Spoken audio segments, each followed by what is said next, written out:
Welcome to Samba Samba. Enjoy the video. You start by backing up the server.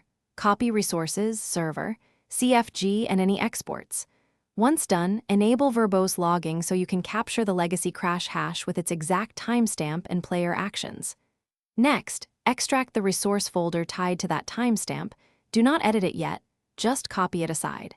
By isolating the file set, you preserve a reproducible state and avoid accidental changes. This gives you a clean baseline for diagnostics and controlled testing. You now trace the crash. Open crash dumps and match stack frames to specific resource scripts and native calls.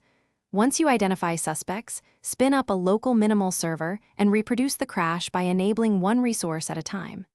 Make iterative changes. Add log statements, validate all inputs, and check that natives are used correctly and with expected argument types. If reproduction fails locally, mimic player actions and latency. Network timing often exposes race conditions and memory misuse. You apply focused fixes. Sanitize inputs, correct asynchronous flow, and adjust native call parameters to match documented signatures.